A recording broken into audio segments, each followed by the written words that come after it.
할렐루야. 오늘은 마태복음 19장 16절과 26절에 주시는 말씀을 가지고 선한 일과 선한 일이라는 제목의 생명의 양식을 함께 마시고 우리가 함께 먹겠습니다. 어찌하여 내게 선한 일을 묻느냐? 선한 일은 오직 한 분이시니라. 주님께서 이렇게 말씀하십니다. 사람이 조물주에 대해서 아니 신앙인이 하나님에 대해서 얼마나 무심한가를 이 한 절을 통해서 충분히 알고도 남음이 있습니다. 더욱이 신앙인이 신앙의 목적이 얼마나 이기적이요 욕심적인가를 너무나 잘 보여준 구절이기도 합니다. 본문에 어떤 사람은 처음부터 나뿐입니다. 다른 것은 없습니다. 나뿐입니다. 내가 무슨 선한 일을 하여야 내가 영생을 얻으리까 등등. 한마디로 이 사람은 내가 하고 내가 얻고자 하는 사람입니다. 다시 말해서 하나님이란 안정에도 없는 사람이란 말입니다.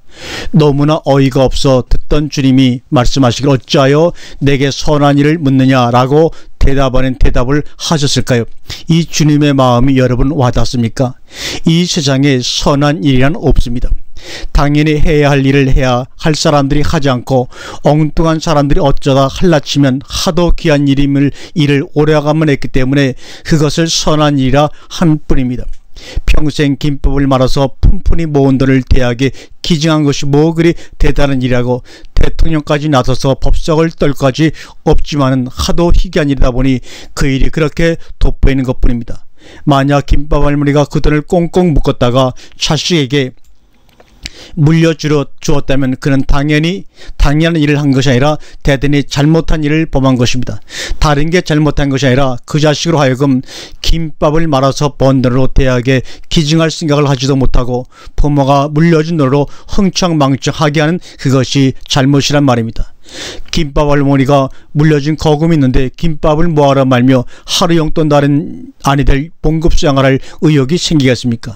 그 김밥 할머니는 당연히 할 일을 한 것뿐입니다. 모든 세상 사람 부자들이 고생해서 번 재물을 못된 자식들한테 고스란히 바치고 무덤으로 가는 범죄를 떳떳하게 저지르는 판국에 돌연변이적 행동을 한 것뿐입니다. 대단히 잘한 일도 아니요 대통령께 칭찬을 들을 만한 일도 아니며 온 매스컴이 그렇게 떠들썩할 일도 아닙니다. 다만 그 할머니가 좋은 일을 한 것이 아니라 세상이 그만큼 악할 뿐입니다. 내가 무슨 선한 일을 하여야 영생을 얻으리까? 내 소유를 팔아 가난한 자들에게 주라. 그리하면 하늘에서 보화가 내게 있으리라. 그러자 재물이 많음으로 그 사람은 근심하며 가니라라고 기록을 하고 있습니다. 아예 처음부터 선한 일에 대해서 묻지 말았어야 했습니다. 요사이식으로 해석한다면 사업 시작 초기에 11조를 시작하지 말았어야 했습니다. 처음 한 달에 10만원 11조 할 때는 그런대로 할만했는데 쌓을 것이 없도록 붙지 아니하나 보라. 신대로 11조 1000만원 하려니 근심하며 돌아가니라. 그러나 근심하며 돌아가지 마시기 원합니다. 사람으로는 할 수가 없을 때 하나님으로서는 다 할 수 있느니라 이기 때문입니다. 선한 이가 선한 일을 하시는 것이요 하실 수 있는 것이지 악한 이가 선한 일을 하는 것도 할 수 있는 것도 아닙니다.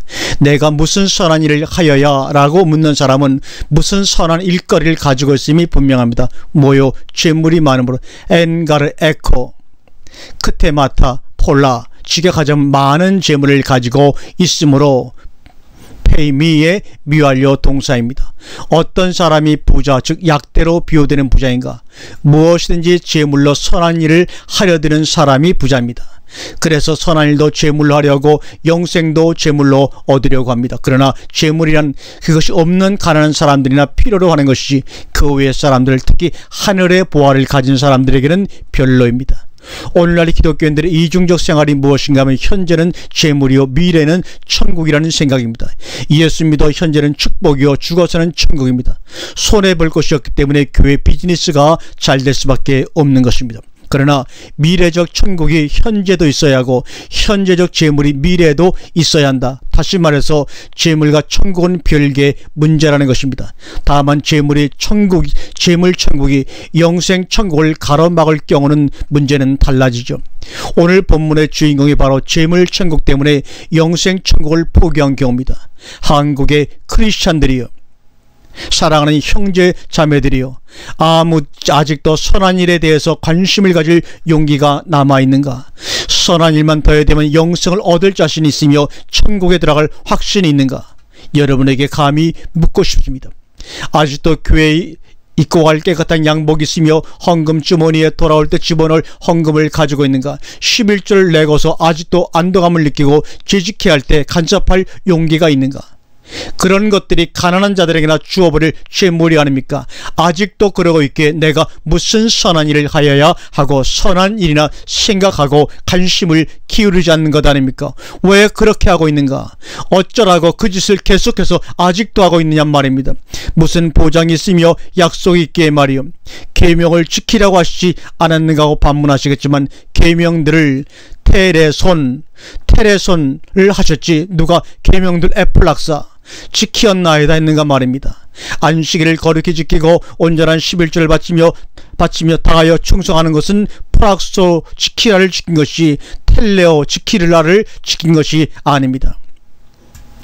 계명들은 내가 텔레오 할 때 그 계명들이 내 안에서 역사하여 나로 하여금 플락소 하게 하지만 계명들을 지키고 내가 계명들을 할라치면 오늘 본문에 나온 사람처럼 내가 어려서부터 다 지켰나이다 플락소를 하고도 내가 무슨 선한 일을 더 하여야 영생을 얻으리까 묻게 되는 것입니다.